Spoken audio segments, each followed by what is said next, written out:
السلام عليكم ورحمة الله تعالى وبركاته. الحمد لله رب العالمين والعاقبة للمتقين والصلاة والسلام على أفضل الأنبياء والمرسلين وعلى آله وأصحابه وأزواجه وذرياته وأهل بيته وأتباعه أجمعين. أما بعد فقد قال الله تعالى في القرآن العظيم وفي الفرقان الحميد: إن المصدقين والمصدقات وأقرضوا الله قرضا حسنا يضاعف لهم ولهم أجر كريم. صدق الله العلي العظيم.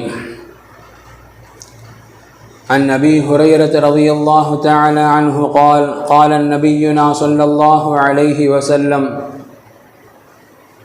إذا مات ابن آدم انقطع عمله إلا من ثلاث: صدقة جارية أو علم ينتفع به أو ولد صالح يدعو له.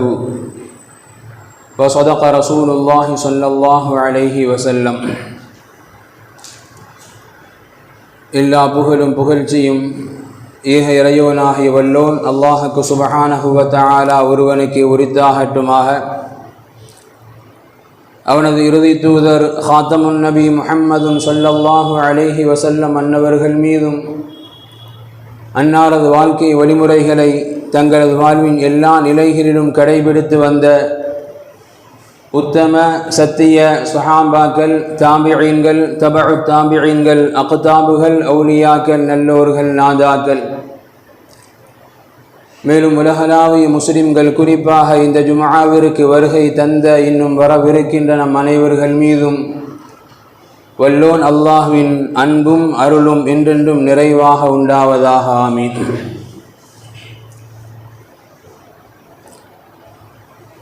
அன்பிற்குரிய அல்லாஹின் நல்லடியார்களே,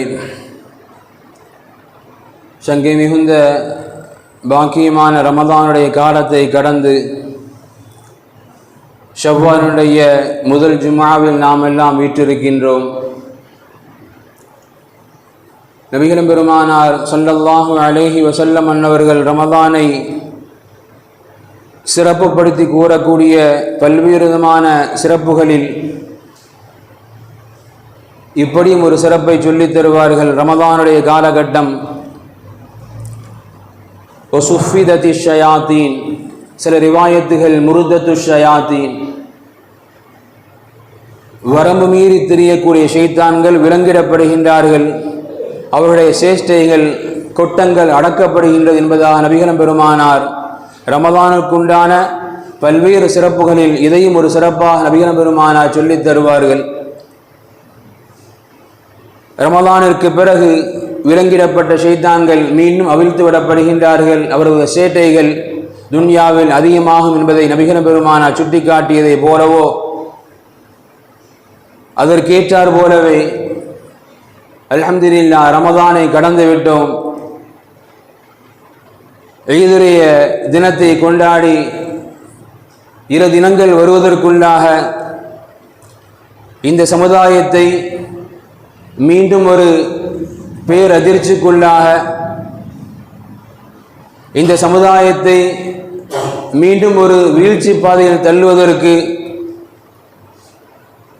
இந்த சமுதாயத்தை மீண்டும் சமூகத்தின் பார்வைகளிலிருந்து, பொது சமூகத்தின் பார்வையிலிருந்து அந்நியப்படுத்தி காட்டுவதற்கு விஷமிகள் என்ன செய்ய வேண்டுமோ, அவர்கள் அஜெண்டாவில் என்ன சொல்லப்பட்டிருக்கின்றதோ அதை நிறைவேற்றுவதற்குண்டான ஒரு சந்தர்ப்பத்தை எதிர்பார்த்து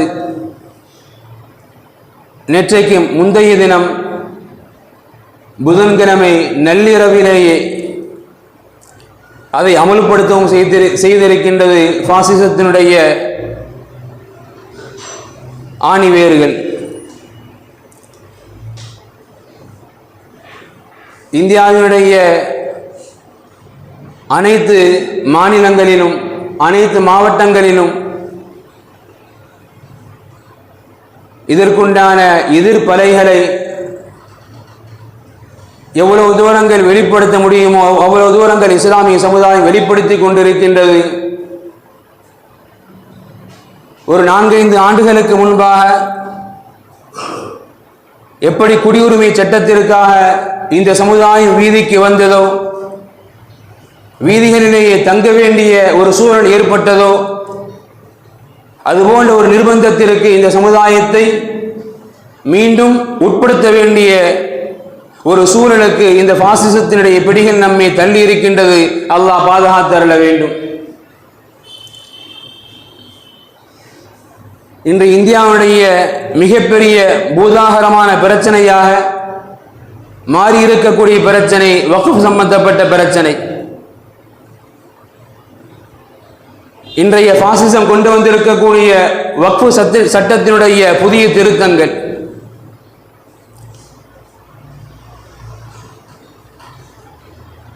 இவர்கள் என்ன புதிய திருத்தங்களை கொண்டு வந்திருக்கின்றார்கள், அதன் மூலமாக இஸ்லாமிய சமுதாயத்திற்கு என்னென்ன பாதிப்புகள், இதன் பின்னணியில் யார் யார் லாபம் அடைகின்றார்கள், இது எப்படிப்பட்ட ஒரு சூழ்ச்சியின் பின்னணியில் உருவாக்கப்பட்டது என்பதெல்லாம் அல்ஹம்துலில்லாஹ் மிக நீண்ட ஒரு தெளிவான ஒரு சிந்தனையோடு பார்க்க வேண்டிய ஒரு சூழல்.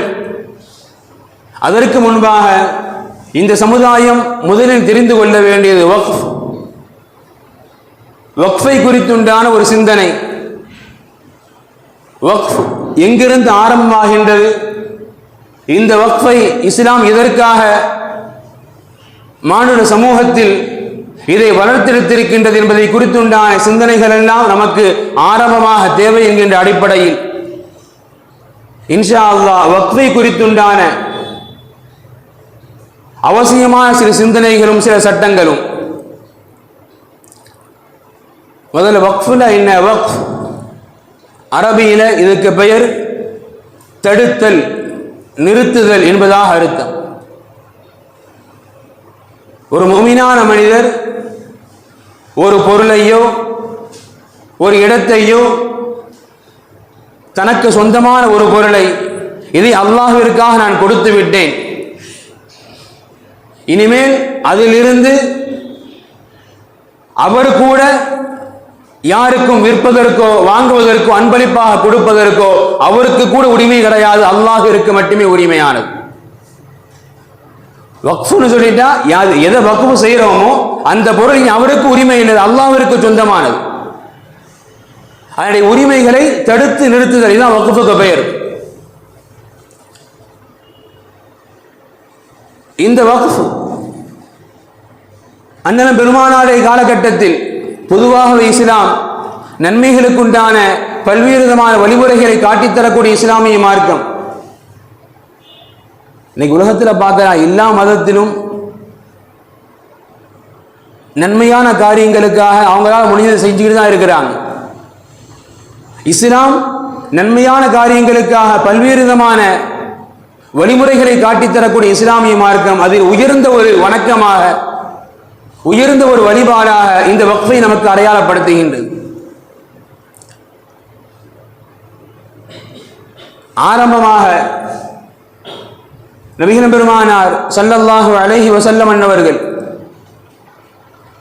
தனது சொந்த ஊரை விட்டு, மக்கமா நகரை விட்டு எதிரிகளால் விரட்டடிக்கப்பட்டு ஒன்றும் இல்லாமல் நிர்கதியாக மதீனா நகருக்குள்ளா வருகை தருகின்றார்கள். வருகை தந்த நபிகள் பெருமானாரும் அருமை தோழர்களும் முதலாக ஒரு பள்ளி கட்டப்பட வேண்டும் என்கின்ற ஒரு தீர்மானம் நபிகள் பெருமானார் ஸல்லல்லாஹு அலைஹி வஸல்லம் அவர்கள் உறுதிமொழி ஏற்கின்றார்கள். நமக்கு சொந்த ஊர் இல்லை, இது சொந்த ஊரை விட்டுட்டு எதுவுமே இல்லாமல் நாம் இன்னைக்கு வந்திருக்கிறோம். ஆனால் அல்லாஹை வணங்குவதற்கு ஒரு இடம் வேண்டும், ஒரு பள்ளி வேண்டும். எனவே நபிகள் பெருமானார் ஸல்லல்லாஹு அலைஹி வஸல்லம் அன்னவர்கள் மதீனா வாசிகளாகிய, குறிப்பாக நபிகள் பெருமானார் ஸல்லல்லாஹு அலைஹி வஸல்லம் அன்னவர்கள் எந்த இடத்தில் பள்ளி அமைக்கப்பட வேண்டும் என்று விரும்பினார்களோ அந்த இடத்தை சுற்றி இருக்கக்கூடிய அந்த இடத்தின் உரிமையாளர்கள், குறிப்பாக பனு நஜ்ஜார் என்று சொல்லப்படக்கூடிய நஜ்ஜார் கோத்திரத்தார்கள், அப்ப நபிகள் பெருமானார் ஸல்லல்லாஹு அலைஹி வஸல்லம் அன்னவர்கள் பனு நஜ்ஜார் கோத்திரத்தாரிடம் ரசூலுல்லாஹ் கேட்கிறாங்க, யா பனி நஜ்ஜார் சாமினூனி, நஜ்ஜார் கோத்திரத்தார்களை உங்களது இடத்தை சாமினூனி எனக்கு விலைக்கு தாருங்கள். இன்னைக்கு என்கிட்ட கொடுக்க இல்லை, எதுவும் இல்லை, ஆனா இன்ஷா அல்லாஹ் இந்த இடத்திற்குண்டான விலையை நான் தந்தர். சாமினூனி காரணம், இஸ்லாமியர்கள் வாழ்வதற்குண்டான அடிப்படை அடையாளமே ஆதாரமே பள்ளிகள் தான். பள்ளி இல்லாமல் இஸ்லாமியுடைய வாழ்க்கை என்பது இல்லை. எனவே மதீனா நகருக்கு வந்துவிட்டோம், அல்ஹம்துலில்லாஹ் வாழ்வதற்குண்டான பாதுகாப்பான சூழல் அமையப்பட்டிருக்கின்றது. எனவே முதல் கடமையாக சாமினூனி பள்ளி கட்ட வேண்டும், அதற்கு உங்களது இடத்தை எனக்கு விலைக்கு தாருங்கள். இப்ப என்கிட்ட எதுவும் இல்லை, இன்ஷா அல்லாஹ் பின்னாடி தந்துடுறேன், விலைக்கு தாருங்கள் ரசூலுல்லாஹ் கேட்கிறாங்க. பனு நஜ்ஜார் கோத்திரத்தார்கள் சொன்னது, லா வல்லாஹ் யா ரசூலல்லாஹ், லா வல்லாஹ் யா ரசூலல்லாஹ், அல்லாஹ்வின் தூதரை அல்லாஹ்வின் மீது ஆணையாக, லா நத்லுபு ஸமனஹு இல்லா மினல்லாஹ், பள்ளி கட்டுவதற்காக நீங்கள் கேட்கின்றீர்கள், அல்ஹம்துலில்லாஹ் கேட்டதை கொடுப்பது எங்களது கடமை. நீங்கள் கேட்டதை அல்லாஹ்வுடைய இல்லம் அமையப்பெறுவதற்காக எங்களது இடத்தை உங்களுக்கு நாங்கள் தருகின்றோம். ஆனால் லா நத்லுபு ஸமனஹு இல்லல்லாஹ், இதற்காக நீங்கள் ஒருபோதும் எங்களுக்கு விலை தர வேண்டாம். இதற்குண்டான விலையை கூலியை நாங்கள் அல்லாஹ்விடத்தில் மட்டுமே எதிர்பார்க்கின்றோம். இதற்குண்டான கூலியை நாங்கள் அல்லாஹ்விடத்தில் மட்டுமே எதிர்பார்க்கின்றோம். நீங்கள் எங்களுக்கு எந்த கூலியும் தர வேண்டாம், பெருமையோடு தர அல்ஹம்துலில்லாஹ் அல்லாஹ்விற்காக எடுத்துக்கொள்ளுங்கள். வரலாறுகளில் முதல் வக்ஃபாக பதிவு செய்யப்படுகின்றது. பொதுவாகவே பள்ளிகள் அல்லாஹ்விற்கு உரித்தானது. நிறைய இடங்கள்ல பார்த்திருப்போம், பள்ளிகளை சில தனவந்தர்கள் தங்களது தாயின் பெயரிலோ தந்தையின் பெயரிலோ அல்லது தனது பெயரிலோ தனக்குண்டான இடத்தை கொடுத்து அல்ஹம்துலில்லாஹ் கட்டிக்காங்க. இன்னும் சிலர்கள் அல்ஹம்துலில்லாஹ் இன்னும் அதிகப்படியாக பள்ளியே தாங்களே கட்டி கொடுத்து அல்லாஹ்விற்காக. மார்க்கத்தின் பார்வையில் முதல் வக்ஃபாக ஒரு பள்ளி கட்டப்படுகின்றது. பனு நஜ்ஜார் கோத்திரத்தார்கள் அல்லாஹ்விற்காக அதை கொடுத்தார்கள். இது இஸ்லாத்தின் பார்வையில் முதல் வக்ஃபாக பதிவு செய்யப்படுது. இப்போ அல்ஹம்துலில்லாஹ் பள்ளி கட்டிட்டாங்க. மதீனா நகருக்கு சஹாபாக்கள் வந்தாச்சு, இஸ்லாமியர்கள் வந்துட்டாங்க. மனிதன் வாழ்வதற்கு அடிப்படை தேவை உணவு. அதிலும் குறிப்பாக உணவை விட முக்கியத்துவம் வாய்ந்தது தண்ணீர். இன்னைக்கு அல்ஹம்துலில்லாஹ் வசதிகள் பெருகி இருக்கலாம், ஆனால் அன்றைய பாலைவன பூமி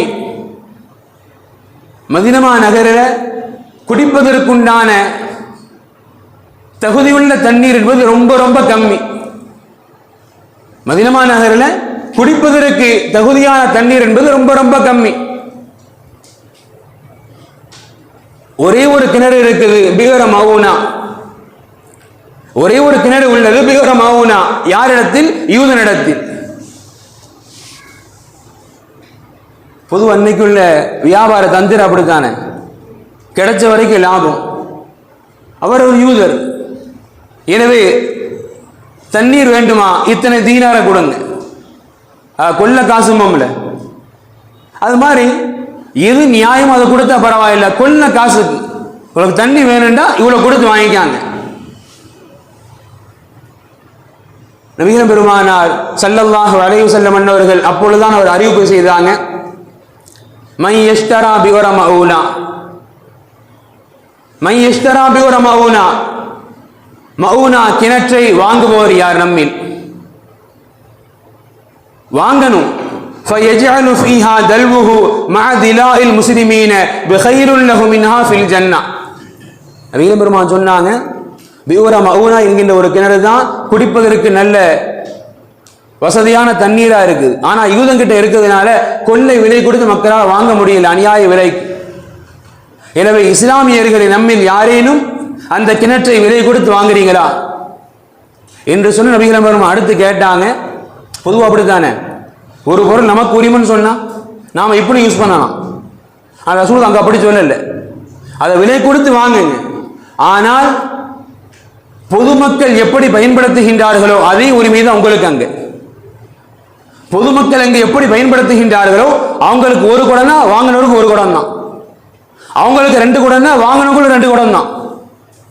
எல்லோரும் சமம் தான். இதற்குண்டான சிறப்பை கூலியை நாளை மறுமையில் பெற முடியும், அவ்வளவுதான். இங்க எதுவும் கிடையாது. அந்த மாதிரி ஈமான்ல, அந்த மாதிரி நம்பிக்கையில யாரேனும் வாங்கி பொதுமக்களுக்கு வக்ஃபு செய்வதாக இருந்தால் யாரேனும் வாங்கி செய்யுங்கள். நபிகள் பெருமானார் ஒரு பொது அறிவிப்பு. அது உஸ்மான் இப்னு அஃபான் ரலியல்லாஹு அன்ஹு, அது இருப்பது ஒரு யூதனிடத்தில். உஸ்மான் ரலியல்லாஹு யூதனை பார்க்க போனாங்க.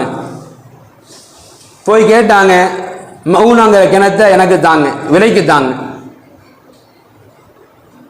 அவர் பார்த்தாரு, இதை வச்சு தான் நம்ம பொழப்பை ஓடுது, அது இப்படி தர முடியும். இதை வச்சு தான் பொழப்பை ஓடுது, இப்படி தர முடியும். மறுத்துட்டாரு. உஸ்மான் ரலியல்லாஹு அன்ஹு வேறு விதமாக கையாண்டாங்க, யுக்தியை கையாண்டாங்க. திரும்பவும் போனாங்க. அந்த கிணத்தை நீங்க தாங்க, நீங்க என்ன விலைக்கு சொல்றீங்களோ அதே விலைக்கு நான் வாங்கிக்கிறேன். ஆனா உரிமை உங்ககிட்ட இருக்கட்டும். எனக்கு ஒரு நாள், உங்களுக்கு ஒரு நாள். நீங்க என்ன விலை சொல்றீங்களோ அந்த விலைக்கு நான் வாங்கிக்கிறேன். நான் ஒரு நாள் உபயோகப்படுத்திக்கிறேன், நீங்க ஒரு நாள் உபயோகப்படுத்திக்காங்க. நீங்க இந்த தந்திரத்தோடு பேசினாங்க. அவன் பார்த்தான், சரி நம்ம கிட்ட தானே இருக்குது, இது அதுக்கு மேல எக்ஸ்ட்ரா தானே, பரவாயில்லை. அவன் ஒரு விலையை சொல்லி விலைக்கு உஸ்மான் ரலியல்லாஹு வாங்கிட்டாங்க. வந்து ரசூலுல்லாஹ் சொன்னாங்க, யா ரசூலல்லாஹ், வரலாறுல பதிவு செய்யறாங்க, எவ்வளவுக்கு வாங்கினாங்க? பிஹம்சத்தின் வஸலாசீன அல்ஃப திர்ஹம். அன்னைக்குள்ள காசுக்கு 35,000 ரூபாய். அன்னைக்குள்ள காசுக்கு 35,000 ரூபாய் கொடுத்து ஒரு நாள் உஸ்மான் ரலியல்லாஹு அவருடைய முறை, மற்றொரு நாள் யூதனுடைய முறை வாங்கிட்டாங்க. வந்து நபிகள் பெருமானார் சொன்னாங்க, யா ரசூலல்லாஹ், யூதன் முதல்ல தரல, இந்த மாதிரி சொல்லி வாங்கிட்டேன். நீங்க மக்கள்கிட்ட அறிவிப்பு செய்யுங்க யா ரசூலல்லாஹ். என்ன அறிவிப்பு செய்யுங்க? உஸ்மான் ரலியல்லாஹு அவருடைய முறை என்னைக்கு வருதோ அந்த அன்றைக்கு நீங்கள் எல்லோரும் சென்று தண்ணி எடுத்துக்காங்க, யாரும் காசு கிடையாது. உஸ்மான் ரலியல்லாஹு முறை என்னைக்கு வருதோ அன்று சென்று நீங்க எல்லாம் தண்ணீர் எடுத்துக்கலாம், யாருக்கும் காசு இல்லை. மக்கள் தான் ஃப்ரீயா கிடைக்குது, அந்த அன்னைக்கு போய் எல்லாம் எடுத்துக்கிட்டாங்க. யூதனுடைய அன்னைக்கு யாரும் போகவே இல்லை. உஸ்மான் ரலியல்லாஹு முறை அன்னைக்கு எல்லாருமே தண்ணி பிடிச்சிக்கிட்டாங்க, யூதனுடைய அன்னைக்கு யாருமே போகல. யூதன் பார்த்தாங்க, இந்த கலத்தை வச்சு என்ன செய்ய, மீண்டும் விலையை பேசி முழுசா கொடுத்துட்டான். இஸ்லாத்தினுடைய பார்வையில் 2ஆம் வக்ஃபா பதிவு செய்யப்படுது பொதுமக்களுக்காக. முதல் வக்ஃப் மஸ்ஜித், 2ஆம் வக்ஃப் பொதுமக்களுடைய தண்ணீர் தேவைக்காக அது உஸ்மான் இப்னு அஃபான் ரலியல்லாஹு அன்ஹு வாங்கி மக்களுக்காக வக்ஃப் செய்தது. நபிகள் பெருமானார் ஸல்லல்லாஹு அலைஹி வஸல்லம் அவர்கள் இப்படி சொல்லி தருவாங்க, ஒரு மூமின் இறந்து விட்டால் அவனோடு அவனது அமல்கள் எல்லாம் முடிந்துவிடும், 3 காரியங்களை தவிர. முதல் காரியம் சதகத்துன் ஜாரியா, சதகத்தை ஜாரியா, தொடர்ந்து அவருக்கு நன்மை வரக்கூடிய சதகா. அது எதுன்னு சொன்னா, இது போன்ற பள்ளிகளுக்கோ அது பொதுமக்களுடைய பயன்பாட்டிற்கு இது போன்ற கிணறுகளை தோண்டி கொடுப்பதுதான் சதகத்தை ஜாரியா. அல்லது ஒரு மதரசாவை நிறுவனம், அந்த மதரசா அல்ஹம்துலில்லாஹ் அதற்குண்டான செலவினங்களை ஏற்று நடைமுறைப்படுத்துறோம். அல்லது வழிபோக்கர்கள் வர்றாங்க, திடீர்னு இரவு வந்துட்டாங்க, தங்க இடம் இல்லை, ஒரு புது இடத்துல ஒரு கட்டிடத்தை கட்டி கொடுத்திருக்கிறோம். இது போன்ற மார்க்கத்தின் பார்வையில் சதகத்தை ஜாரியா நிறைய காட்டி தரப்படுது.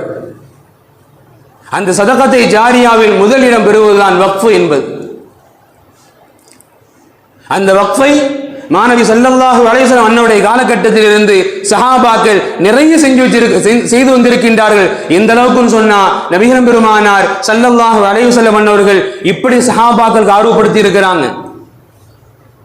சஹாபாக்களுக்கு வக்ஃபு செய்வதற்காக நபிகள் பெருமானார் இவ்வளவு தூரம் ஆர்வமூட்டி இருக்கிறாங்க. எந்த அளவிற்கு ஹதீஸில் பதிவு செய்யப்படுது, ஐயுக்கும் மாலு வாரிசுஹு அஹப்பு இலைஹி மின் மாலிஹி. உங்களில் யாருக்கு உங்களது சொத்தை விட உங்களது வாரிசுதாரன் சொத்து யாருக்கு பிடிக்கும் ரசூலுல்லாஹ் கேட்கிறாங்க. உங்களது யாருக்கு உங்களது சொத்துக்களை விட உங்களது வாரிசுதாரனுடைய சொத்து யாருக்கு பிடிக்கும் கேட்கிறாங்க. அவர் சஹாபாக்கள் திரும்ப கேட்கிறாங்க, யா ரசூலல்லாஹ் மா மின்னா அஹதுன் இல்லா மாலுஹு அஹப்ப இலைஹி. நபியே நாயகமே, ஒவ்வொருத்தருக்கும் அவங்க பொருள் தானே பிரியமா இருக்கும், எப்படி வாரிசுடைய பொருளை பிரியப்பட முடியும் கேட்டாங்க.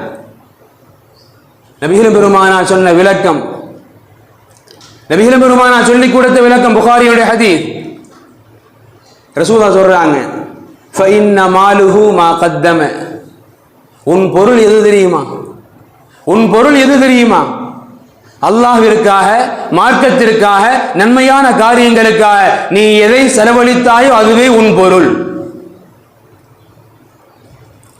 அல்லாஹ்விற்காக, மார்க்கத்தின் காரியத்திற்காக, தீன் சேவைகளுக்காக ஃபஇன்ன லஹு மா தகத்தம். நீ எதை செலவழித்தாயோ அதுவே உன் பொருள். நாம் பேங்க் அக்கௌண்ட்ல சேர்த்து வைக்கிறோமே, உலகத்தில் ஏதாவது சேர்த்து வைக்கிறோமே, ரசூலுல்லாஹ் சொன்னாங்க வமாலு வாரிசுஹு மா அக்கர்.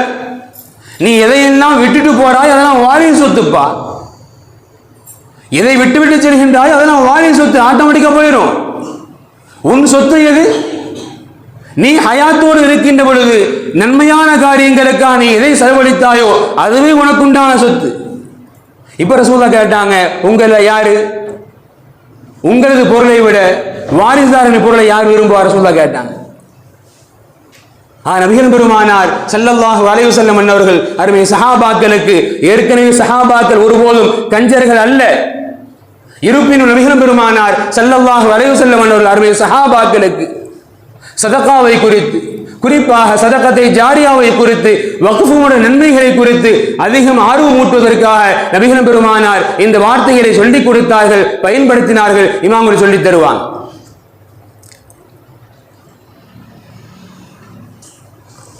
பொதுவாக வக்ஃபை குறித்து நிறைய பேசப்பட வேண்டும். குறிப்பாக காலத்திற்கு தோதுவாக நாம் பின்பற்றக்கூடிய ரீதியில் வக்ஃப் மிகுந்த விழிப்புணர்வோடு, மிகுந்த எச்சரிக்கையோடு கடக்க வேண்டிய பகுதி வக்ஃப் என்பது. அதிலும் குறிப்பாக பள்ளியின் பொருட்களில், பள்ளியுடைய பொருட்களில் மிகுந்த எச்சரிக்கையோடு, சின்ன ஒரு பொருளை உபயோகப்படுத்தினாலும் அது வீண்வரையமாக்கப்பட்டால் அல்லாஹ்விடத்தில் பதிவு தர வேண்டும் என்ற எச்சரிக்கையோடு கடக்க வேண்டிய பகுதி வக்ஃப்ல, குறிப்பாக பள்ளியுடைய பொருட்கள். பள்ளியின் மின்சாரமாகட்டும், பள்ளியின் தண்ணீராகட்டும். பொதுவாக ஆரம்ப காலங்களில் பார்த்திருப்போம், நிறைய பள்ளிகளில் போர்டுகளை போட்டிருப்பாங்க, மோதினாரை தவிர யாரும் சுவிட்சை பயன்படுத்தாதீங்க. ஃபேனை எல்லாரும் போட முடியாது, தொழுகை நேரத்தில் போடுவாங்க. ஏன் தெரியுமா? வக்ஃபு செய்யறவங்க அப்படிதான் பண்ணுவாங்க. இது தொழுகையாளிகளுக்காக. சும்மா பள்ளியில் நேரத்தில் வந்துட்டு நான் கதை பேசிட்டு இருக்கேன் அல்லது பள்ளியில் படுத்து தூங்குறேன், இவங்களுக்கு இல்லை. பள்ளியின் மின்சாரம் அல்லாஹ்விடத்தில் பதில் தர வேண்டும். வக்ஃப் அப்படிதான் செய்வாங்க, பள்ளியின் தொழுகையாளிகளுக்காக. எனவேதான் கடந்த காலங்கள் அல்ஹம்துலில்லாஹ் பெரியோர்கள் பள்ளியின் விஷயத்தில் மிக பேணுதல், கை வைக்க மாட்டாங்க. யாரும் அப்படி கிடையாது, கை வைக்க மாட்டாங்க. ஏன்? பள்ளியின் சொத்து. கரெக்டா தொழுகை நேரத்தை ஆன் பண்ணுவாங்க, தொழுகை முடிஞ்சு ஆஃப் பண்ணிடுவாங்க. இன்னைக்கு எல்லாம் பெரும்பாலான பள்ளிகள்ல போடுறாங்க, அதாவது உள்ள வந்தாலும் வேக்கத்தும் செய்து போடுறாங்க, போடாம மறந்து போயிடுறாங்க. அவ்வளவு அலட்சியம் பொது சொத்துல, வக்ஃப்ல அவ்வளவு அலட்சியம். உள்ளே வருகின்ற பொழுது போடணும்னு சொல்லி தெரியுது, ஆனா காரியம் முடிந்து போகின்ற பொழுது ஆஃப் பண்ணாம போயிடுறோம். மின்சாரம் யார் அல்லாஹ்கிட்ட பதில் சொல்றது? பள்ளியின் விஷயங்களில் மிகுந்த எச்சரிக்கையோடு. எந்த அளவுக்கு வக்ஃபை குறித்து எழுதுறாங்கன்னு சொன்னா, வக்ஃப் ஒருவர் எந்த நீயத்தில் பண்றாரோ அந்த நீயத்தை தவிர்த்து வேறு எதற்கும் பயன்படுத்தக்கூடாது. பள்ளிக்கு ஒருத்தர் பாய் வாங்கி தர்றாரு, அதுயா பொருள் வாங்கி தர்றாரு, வாங்கி தர்றப்ப அவட்ட முழுசா நீயத்தை கேட்டுக்கணும். பாய் வாங்கி தர்றாரு, பள்ளியின் தொழுகையாளிகளுக்கு மட்டும்தான் நீயத்து பண்ணிட்டாருன்னு சொன்னா அது பிஞ்சு போனாலும் பள்ளியில தான் இருக்கணும். அது பிஞ்சு போற வரைக்கும் பள்ளியில தான் இருக்கணும். இல்ல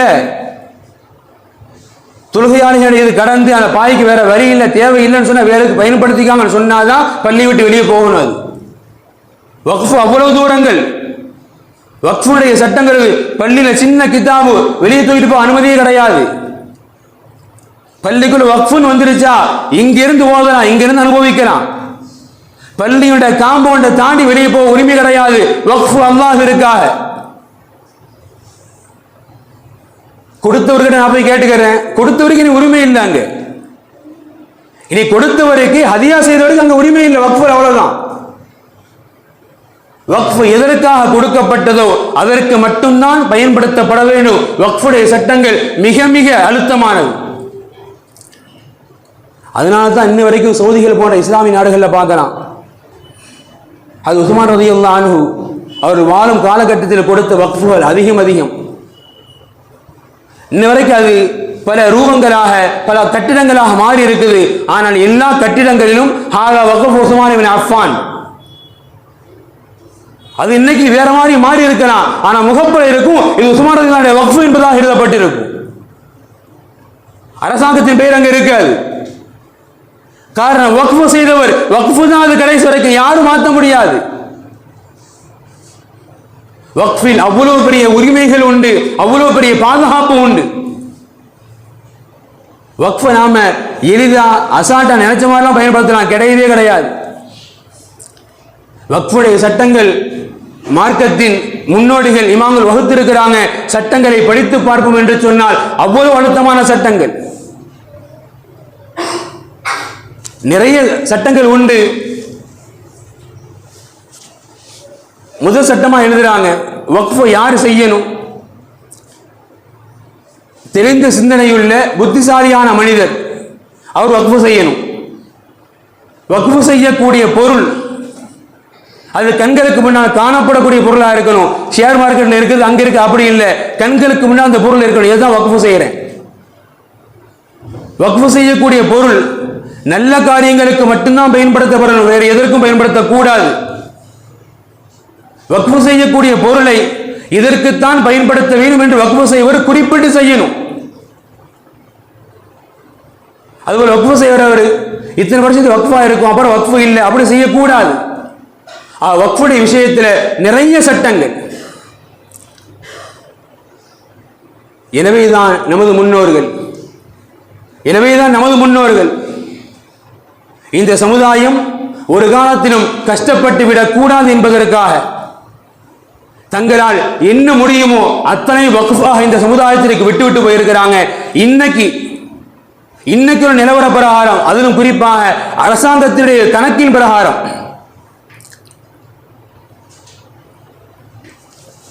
இன்னைக்கு சொல்றாங்க தமிழ்நாட்டில் மட்டும் 7452 வக்ஃபு சொத்துகள் நிறுவனங்களுக்கு 53,834 சொத்துக்கள் தமிழகத்தில் இருக்குதான். நமக்கு தெரியும் 2008 சச்சார் கமிட்டி அமைக்கப்பட்டது. அந்த சச்சார் கமிட்டி சொன்ன கடைசி இது என்ன தெரியுமா? அதாவது இந்தியாவிலேயே ரொம்ப பிற்படுத்தப்பட்ட ஒரு சூழல்ல இஸ்லாமிய சமுதாயம் தான் இருக்குது, கல்வியிலும் சரி பொருளாதாரத்திலும் சரி. அந்த சச்சார் கமிட்டி இதற்குண்டான தீர்வாக என்ன சொன்னது தெரியுமா?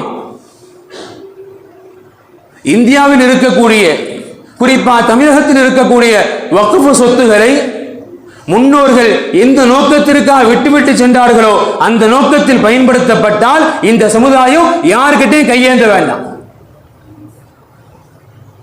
இந்தியாவில் இருக்கக்கூடிய வக்ஃபு சொத்துக்களை முன்னோர்கள் எந்த நோக்கத்தில் விட்டு சென்றார்களோ அந்த நோக்கத்தில் மட்டும் பயன்படுத்தப்படும் என்று சொன்னால் இந்த சமுதாயம் தன்னிறைவு பெற்ற சமுதாயம், யாருக்கிட்ட இந்த தேவை நிற்க வேண்டாம். அவ்வளவு தூரங்கள் வக்ஃபுடைய சொத்துக்கள் முன்னோர்கள் விட்டு சென்றிருக்கிறாங்க. அவ்வளவு சொத்துக்களுக்கு பாத்தியப்பட்டவங்க நாம. இத்தனை கோடி சொத்துக்களை தான் இன்றைய வக்ஃபுடைய சட்ட திருத்தத்தின் மூலமாக இன்ஷா அல்லாஹ் வரக்கூடிய வாரம் வக்ஃபு இந்த புதிய சட்டம் யாருக்கு லாபம், நமக்கு என்ன நட்டம் என்பதை குறித்து இறுதியாக ஒரே ஒரு வார்த்தை. இந்த வக்ஃபு சட்டம் எது கொண்டு வர்றாங்க? அதை நாம் ஒரு வீட்டை வாங்கியிருக்கிறோம். நாம் உயிரோடு இருக்கிறப்பவே நம்ம வாழ்நாளையிலேயே ஒருத்தன் போரி கையெழுத்து போட்டு நம்ம இடத்தை எடுத்துனான்னு சொன்னா நம்ம விட்டுருவோமா? நாம் உயிரோடு இருக்கிறோம், நம்ம வீடு நாம் வாழும் பொழுது நம்முடைய கையெழுத்து ஒருத்தம் போட்டு இது என் வீடுன்னு சொன்னா விட்டுருவோமா? இன்று அந்த கதை தான் வக்ஃபுடைய புதிய சட்டத்தின் மூலமாக நடைமுறைப்படுத்த காத்திருக்கின்றார்கள். அல்லாஹ் ரப்புல் ஆலமீன் இந்த சமுதாயம் தன்னெழுச்சி பெற்ற சமுதாயமாக இதை மீட்டெடுப்பதற்கு எந்த ரீதியிலாம் போராட வேண்டுமோ அப்படி போராட வேண்டியது கடமை. இன்ஷா அல்லாஹ் அந்த கடமை இந்த சமுதாயம் முழுமையாக நிறைவேற்றுவதற்கும் இந்த போராட்டத்தின் மூலமாக நமது சொத்துக்கள் நம்மிடத்திலே வருவதற்கும் அல்லாஹ் அதற்குண்டான நற்பாக்கிய தந்தர் புரிவானாக. வாஹிரு தஅவானா அல்ஹம்துலில்லாஹி ரப்பில் ஆலமீன். அஸ்ஸலாமு அலைக்கும் வரஹ்மத்துல்லாஹி தஆலா வபரகாத்துஹு.